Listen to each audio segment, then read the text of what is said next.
the other thing that people were kind of split on was the fact that Daniel cried after the fight. Yeah. And here's my thoughts on it now, and this is coming from personal firsthand experience, having won titles, having had my ass kicked trying to win a title.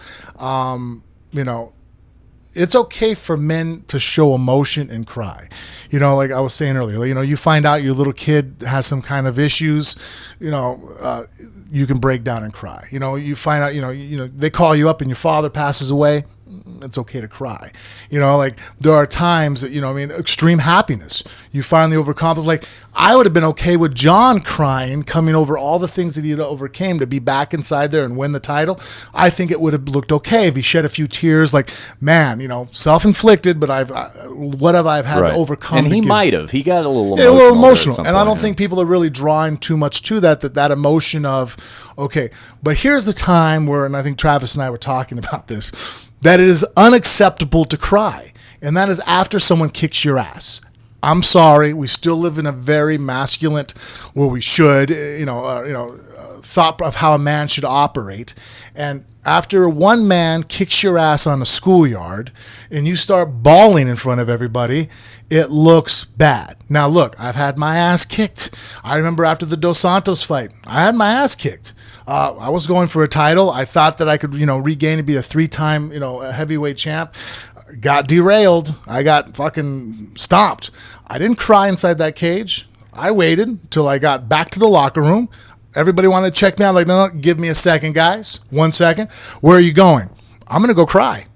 Just being honest with you. Like, I've held it in. I need to let this loose, but I'm a man, and I'm not going to let other people watch me cry after another man just kicked my ass. I'm not going to do it for sure on fucking television. And even back in this locker room where it's just my wife and a few other people and commissioners, you're not going to get to see it either. I'm going to go inside the stall and have a moment to myself and then come back out. And I think that's why, Daniel's getting a little bit of shit about the whole crying aspect, is that, like, you can't cry after you get your ass kicked. That's the inappropriate time to bawl as a man. So there's a couple of things there. One, and I do think it's important to point out about Cormier. I mean, I've seen a lot of knockouts in MMA.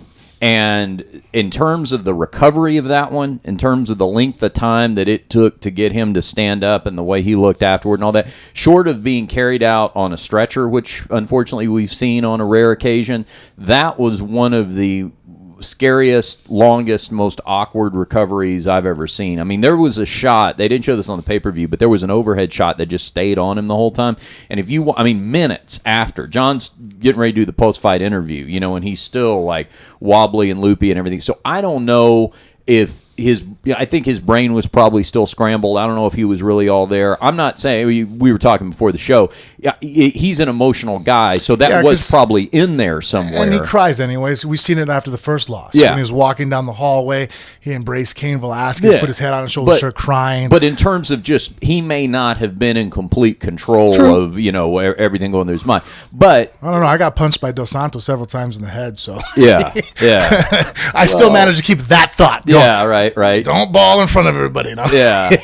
But, the thing is that I guess I feel maybe this is kind of where I see the difference between you and I being, you've been in there and you've done that. So I don't feel like I can tell somebody, because I just look at him and you, for that matter, or anybody else that's ever done it, and I go, be honest, I'd be crying walking in. You know what I mean? Right. No, I understand. But I think the parameters of when it's okay to show male emotion, for a man to show emotion, and when it's inappropriate for him to show emotion, I think you can understand what I'm saying, that when another man kicks your ass, I feel that we can all probably come to the conclusion that that is not the time to show emotion.